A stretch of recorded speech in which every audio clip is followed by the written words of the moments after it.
Шогон хайрхан дүүргийн 70 гаруй цэцэрлэгийн багш нар маань ингээ хамрагдчихж байгаа.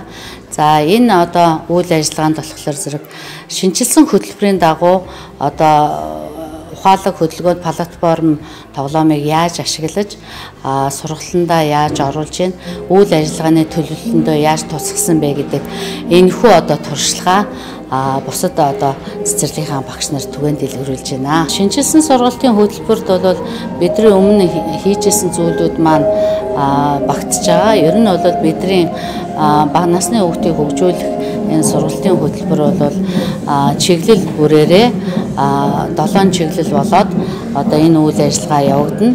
За энэ чиглэлүүд маань ерөнхийдөө ухаалаг одоо техник технологиг яаж ашиглах вэ гэдэг шинэлэг зүйл орсон. За энэ дээрээ түшиглээд бид нар одоо ухаалаг хөдөлгөөнд платформ тоглоомыг ашиглаж байгаа. Сургалтанд ашиглаж байгаа энэ тоглоом маань цаасыг одоо багасгаж байгаа нэгдүгээр, хоёрдугаарт одоо бичих цаг хугацаа одоо энэ тоглоомын зорилго гэл 60 гаруй тоглоомыг нэг багш суугаад одоо аргачлалыг боловсруулах цаг хугацаа маш их хэрэгтэй болно. Гэтэл одоо хамт олноороо нийлээд 60 гаруй тоглоомыг хуваагаад аргачлалыг боловсруулад үр дүнгийн тооцоод зорилгын тооцоолоод ингээ гаргачихлаар бэлэн одоо энэ материалаа бусад багш нар нь ашиглаад явах боломжтой болчихж байгаа. Үүднээс ахвал айгүй гоё зэмцээсэн сэтгэл татам тийм гоё байлаа. Орж ирээд юу ялаа л да. Сургалтын цогтой айгүй их юм мэдэж авсан. Хүүхдээ өөрсдөө ингээд тоглосон чинь бүр яг хүүхдүүчийг өөрөөсөө нэр юу яагаад би мэх хөлрөөд айгүй хөдөлгөөн шаардсан, багаар ажиллах чадвар шаардсан тийм тоглоом байна. Сэтгэл өндөр байна. Өнөөдөр сургалтанд суусан да. QR кодыг ашиглаад бүрөөсөө бус багш нартаа бүр ажлыг хөнгөвчлөөд тэгээд тогтчлт мөгчлөлт нь тэр мөв соёл айгүй гоё байсан. Бүхэл зүйлээр нөгөө хүүхдүүдийг танин мэдгүй талаас нь бүгдийг юу яагаад харуулсан гоё тогтчлттай. Тэгээд ер нь сэтгэл өндөр байна. Бидний бас өмнө нь үзэж харж байгаагүй тийм ээ. Хөдөлгөөнд платформыг ашиглаад сургалт үйл ажиллагааг явуулж байгаа маш их таалагдлаа. Өнөөдөр нөгөө бид нар өөрсдөө хүртэл тэр нэг ном сум харуулж байгаа нь хүртэл хүний бас айгүй юм эвдүүг шаардсан тийм байна. Тэгэхээр энэ байдлаар яг хүүхдүүдийг тоглоулж хин хүүхд бас өөрийнх нь бие бэлтрийг хөгжүүлэх боломжийг олгодог. Бас тэгээ сонирхолтой баяр хөөр баясгалыг ингээд айгүйх авч байна. Одоо ном сум бол одоо үндэсний тийм ээ өв соёлын одоо 93 наадам гэдгээр бид нар Монгол өв соёл юм шүү дээ.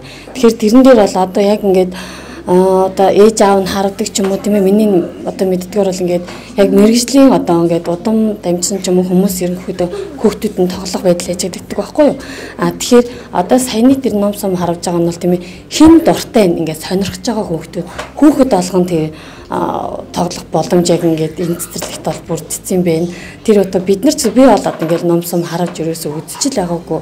Тэгээ сая өөрөө ингээд тоглох төслөөс жоох сандарч гарын байралд эвдөө тэгээ тэр чинь ингээд ажиглах анхаарах тэр байгаа онохын тулд тэр хүнээс бас одоо хүүхдээр утгамал маш олон юм чадварыг бас шаардчих тоглох юм байна. Тэгэхээр энийг ингээд байнга ингээд өдөр бүр тэмээ хэрвээ давтаад лаа гэхэд энэ дэр тэрийг тоглож байгаа хүүхдүүд ном сурамд бол угаасаа амжилт гарах нь тодорхой. Тэрийг ингээд өөрийн болгож чадах юм байна л гэдгийг харлаа. 226 дугаар цэцэрлэг гэхээсээ үлдээ тийм ээ одоо дүүргийн нийслэлийн ч юм уу олон хүүхдүүдийг хамруулад бас гоё юм байна гэж таалагдлаа. Манайх чаар нэг цэцэрлэгч ер нь бол ёс заслын өрөөгөө янз янзаар ингээд бас зохион байгуулах гэж ер нь явдаг шүү дээ. Цэцэрлэг болгоно ёс заслын өргөдөө. Тэгээ айгүй юм өвөрмөс гарын доорх материал ч юм уу тийм ээ ер нь бол ингээд хамт олонныхоо дэмжлэгээр ингээд хийсэн гэж сая сонслоо.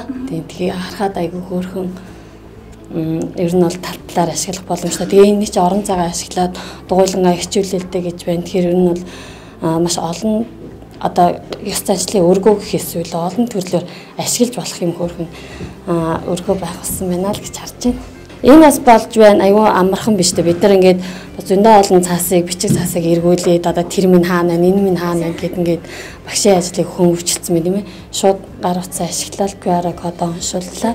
Бүх мэдээлэл нь гараад ирнэ. Тэгэхээр одоо нөгөө тэндээс очиж юмыг хай эндээс ингэж олъё гэхгүйгээр утсан дээрээсээ бүх юмгаа хараад тухайн одоо хүүхдэд ч юм уу хин нэгэндээ тайлбарлаа гэхэд бас цаг завыг хэмнэлтэй байдлаар ашигласан байна л гэж харж байна.